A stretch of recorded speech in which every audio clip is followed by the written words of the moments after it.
Selamat pagi. Selamat pagi Bapak Romo, selamat pagi teman-teman. Kami dari kelompok 5 225B ingin melakukan wawancara. Oke, sebelumnya kami akan memperkenalkan diri kami masing-masing. Saya Yohanes Agarius Sambong. Saya Carlos Dirman Padu. Saya Yohanes Alfredo Wiki. Saya Yohana Ega Saputri Ambut. Saya Stevia Danang Besar. Dan saya Tiffany Asihari. Terima kasih, selamat menyaksikan. Selamat siang Kakak Suster Agnes. Pertama-tama saya ingin mengucapkan terima kasih banyak atas waktu dan kesediaan untuk berpartisipasi dalam wawancara ini dengan kesibukan Kakak Suster. Perkenalkan, saya Yohana Eka Saputri Ambut dan ini teman-teman saya waktu kesempatan saya berikan kepada teman-teman. Saya Carlos Dirman Padu. Saya Stevia Danang Besar. Saya Tiffany Asihari. Saya Yohanes Agarius Sambong. Saya Yohanes Alfredo. Baik, maksud dan tujuan kami melakukan wawancara ini untuk memenuhi salah satu tugas mata kuliah kami, Agama Katolik, dengan topik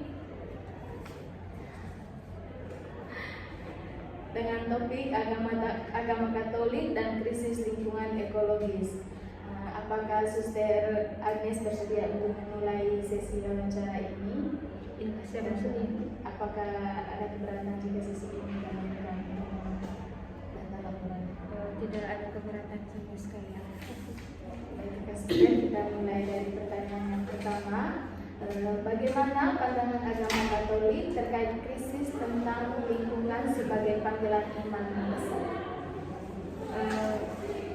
Mengenai pertanyaan itu, mengenai pandangan agama Katolik tentang krisis lingkungan sebagai panggilan iman, sebagai manusia dari awal Tuhan menciptakan kita, tujuan utama tentunya bukan untuk menjadi perusak, yaitu untuk melestarikan alam.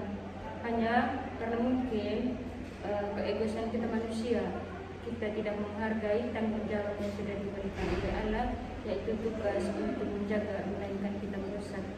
Karena itu sebagai orang beriman, kita kembali kepada pertobatan ekologis, yaitu mulai lagi kita menjaga lingkungan kita dengan cara yang sederhana saja, seperti tidak boleh membuang limbah dapur ataupun menggunakan plastik yang berlebihan. Saya kira begitu. Baik, Pak Suster, terima kasih jawabannya. Kita masuki pertanyaan yang kedua. Pertanyaan kedua, Saya apa tanggapan agama Katolik terkait ajaran Paus Franciscus tentang Laudato yang memberikan kekuatan ekologis dan integral? Baik, terkait dengan ensiklik yang dikeluarkan oleh Paus Franciscus, yaitu ensiklik Laudato Si. Kalau kita sedikit melihat tentang ensiklik itu secara umum, dia tentang merawat bumi kita. Kita harus menganggap bahwa bumi itu rumah kita. Karena itu, sebagai tempat perlindungan kita, yaitu rumah, kita harus merawat bumi kita seperti itu. Jadi bagus sekali mengenai ensiklik ini, di mana Paus Franciscus kembali untuk menyadarkan manusia supaya merawat bumi kita tercinta, untuk menjaga kelestarian ataupun menjaga ciptaan Tuhan.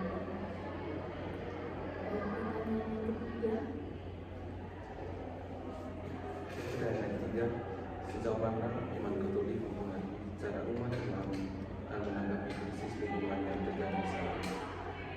Tanggapan iman, mungkin kalau kita lihat secara konkret, karena kalau untuk didasarkan pada iman itu sudah diwariskan begitu kan. Tapi kita tahu iman itu ajarannya yang positif.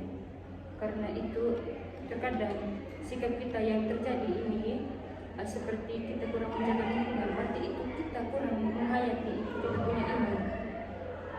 Jadi kembali kita ke langkah awal, yaitu untuk seperti memperbaharui kembali kita punya hubungan dengan Tuhan, yaitu memulihkan keadaan kita, keadaan lingkungan sekitar, sebagai bentuk rasa cinta kita kepada alam sekitar. Pertanyaan yang keempat ya Pak Suster. Bagaimana krisis itu mempengaruhi kehidupan manusia, terutama kaum miskin dan kelompok rentan, menurut perspektif iman Katolik?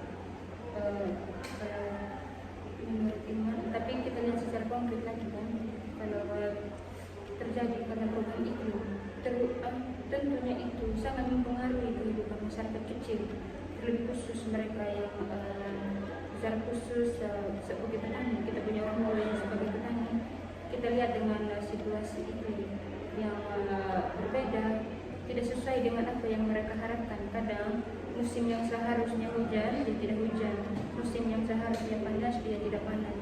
Kan sudah dari dulu mereka, kadang orang tua kita kan sudah tahu musim yang cocok untuk mereka bertanam, tetapi karena perubahan iklim yang kita tidak ketahui, itu sudah seperti menghancurkan mereka punya harapan, dan tentunya itu yang membuat mereka secara ekonomi ya itu tidak sejahtera kan, karena kan banyak pengeluaran yang mereka lakukan dan hasilnya.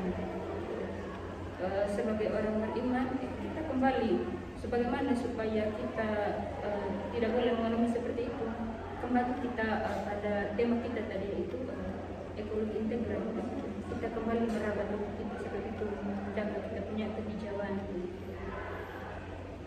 Baik Suster, untuk pertanyaan kelima, menurut Suster sejauh mana pendidikan agama itu berperan dalam membentuk kesadaran ekologis bagi generasi? Baik untuk peran pendidikan agama, di sini pendidikan agama sangat berperan karena di situ dia memberikan seperti nasihat atau wejangan kepada orang muda, karena seperti kalau kita tahu orang muda kan seperti jantung dari gereja. Karena itu untuk bisa menjamin kehidupan yang akan datang itu baik, yang harus kita yang harus kita ajar atau yang harus kita didik itu adalah kaum muda. Dan itu.